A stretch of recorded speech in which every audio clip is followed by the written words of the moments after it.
Depuis quelques années au Québec, un sujet fait régulièrement les manchettes de l'actualité. En effet, que ce soit à la télé ou dans les journaux, on ne compte plus les reportages ou articles sur ce qui est maintenant le thème de l'heure, la pénurie de logements. Lorsqu'on analyse les principaux indicateurs que sont le nombre de mises en chantier, les taux d'inoccupation des logements ou la quantité de nouveaux résidents, entre autres, il devient évident que tout le bruit médiatique trouve un écho quelque part et que les chiffres, eux, montrent des signes inquiétants autant pour le volet du locatif que celui de la propriété. Dans ce contexte, il devient urgent d'adresser la problématique et d'amener des solutions innovantes. Mais pour y arriver, il faut tout d'abord pouvoir répondre à la question qui brûle toutes les lèvres: d'où vient la pénurie de logements? Lorsqu'on analyse la situation d'un point de vue macroéconomique, il apparaît que le problème semble trouver sa source dans un déséquilibre entre une trop forte demande et une offre qui croît trop lentement. Regardons tout d'abord ensemble le volet de l'offre dans la province. Décrire le volet de l'offre et ses facteurs d'influence est une tâche complexe. Chacun des segments est interrelié et les performances de chacun sont multifactorielles. Ainsi, du côté des mises en chantier, après de bonnes années en 2020 et 2021, le Québec a vu sa production ralentir en 2022. Et selon la SCHL, pour 2023, ce ralentissement s'est accéléré pour atteindre un recul de moins 32 % par rapport à 2022. Ce recul global inclut entre autres des maisons individuelles et des logements en copropriété. Une situation inquiétante lorsque l'on sait qu'une courbe d'offres qui se déplace à gauche a un impact sur le prix des biens offerts. D'ailleurs, merci à Acimoglu, Leptune et List pour les détails de ce concept. Du côté locatif, la situation est semblable à quelques points près. En effet, toujours selon la SCHL, la construction d'appartements a augmenté un peu partout dans la province en 2021 et 2022. La situation est particulièrement marquée à Montréal, où des niveaux records ont été enregistrés et plus de 16 000 nouveaux logements ont été livrés en 2023. Mais ce qui est important à retenir pour le marché locatif, c'est qu'en 2023, selon Habitation Québec, ce marché-là a représenté plus de 70 % des mises en chantier. Lorsqu'on tente d'expliquer les raisons derrière les baisses des mises en chantier au Québec, un expert comme Bob Dugan, qui est économiste en chef de la SCHL, pointe les conditions d'emprunt difficiles et la pénurie de main-d'œuvre. De son côté, l'APCHQ ajoute à cela l'augmentation des coûts de construction.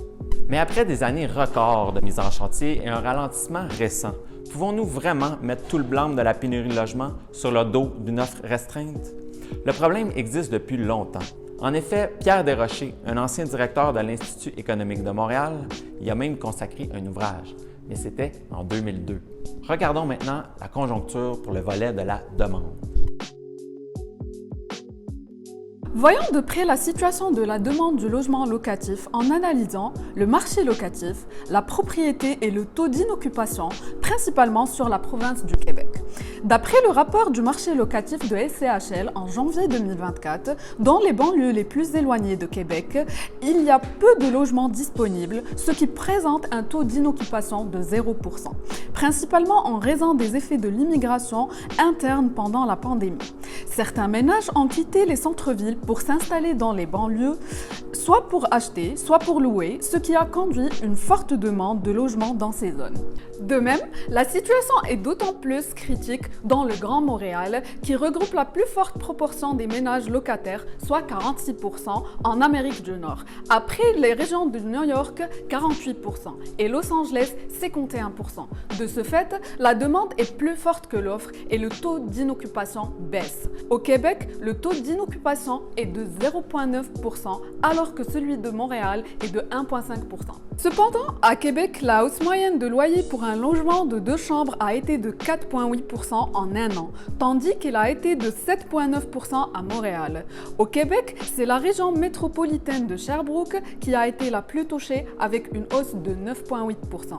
Le loyer moyen pour un logement de 2 chambres selon la SCHL s'établit désormais à 1 040 $ à Québec et à 1 096 $ à Montréal. Le loyer pour les appartements qui ont changé d'occupant, ceux qui ont connu un roulement de locataires, est en fait plus élevé. 1 310 $ à Montréal et 1 128 $ à Québec pour des hausses respectives en un an de 18,9 % et 13 %. En ce qui concerne l'accessibilité à la propriété, nous assistons à un ralentissement de cette dernière. Il s'est avéré qu'il est devenu difficile pour les jeunes ménages d'acheter leur premier condo ou maison. Ainsi, ces jeunes demeurent locataires plus longtemps et ne libèrent pas les logements locatifs.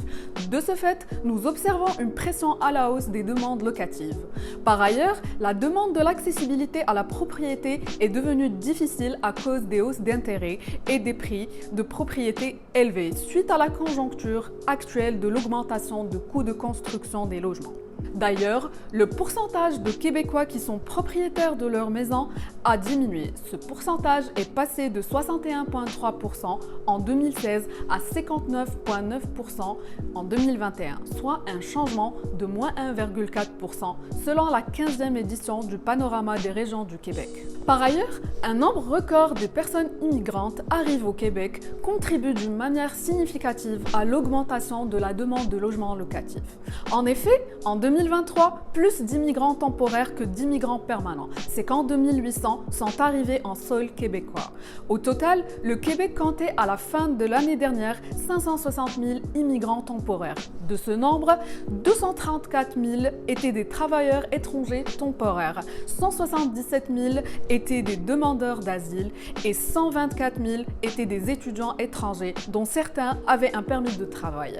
À l'échelle du pays, le Québec accueille 19% des travailleurs étrangers temporaires du Canada, 54% demandeurs d'asile et 12% d'étudiants étrangers.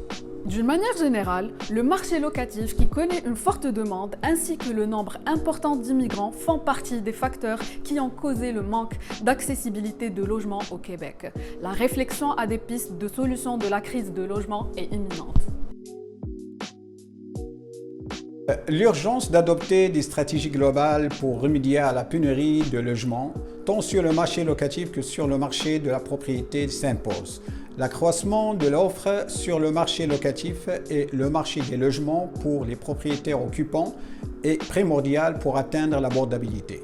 Pour ce faire, en premier lieu, selon la Fédération des chambres de commerce de Québec, il faut s'orienter vers la création d'un chantier national du logement, visant à alléger les processus menant à la construction et à la conversion de logements résidentiels. Ce chantier serait piloté par le ministère des Affaires municipales et de l'Habitation et réunirait divers acteurs tels que les municipalités, les chambres de commerce, les urbanistes et d'autres organismes nationaux.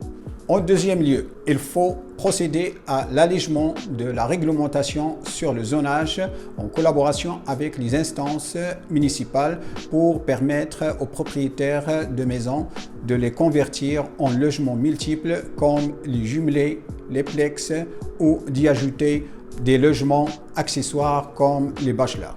Dans le même sens, selon l'Institut de recherche d'information socio-économique, il faut prioriser la construction des logements abordables pour sortir de la crise actuelle.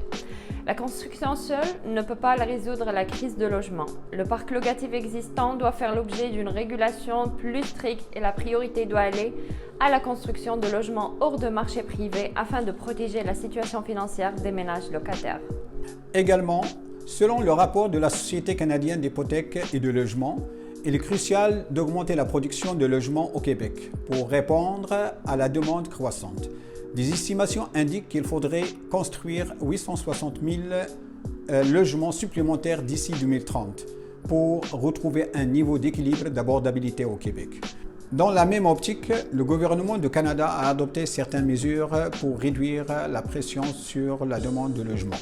En effet, en septembre 2023, il a présenté une mesure législative pour la bonification du remboursement de la TPS pour les immeubles d'habitation locatif en vue de construire plus d'appartements pour les locataires. De même, elle a établi au début de l'année 2024 un plafonnement sur 2 ans pour les étudiants étrangers acceptés au pays. Ainsi, cette année, le nombre de visas accordés sera en baisse de 35% par rapport à 2023. En conclusion, pour résoudre la crise du logement au Québec, il est essentiel de combiner ces différentes approches en favorisant la construction de logements abordables, en régulant le marché locatif, en encourageant le développement du logement social et en adoptant des politiques qui favorisent l'accès équitable au logement pour tous les citoyens. C'est un travail qui devait se faire en synergie entre les gouvernements, les municipalités des provinces et le secteur privé, à la lumière des variables économiques et démographiques, étant donné leur évolution récente.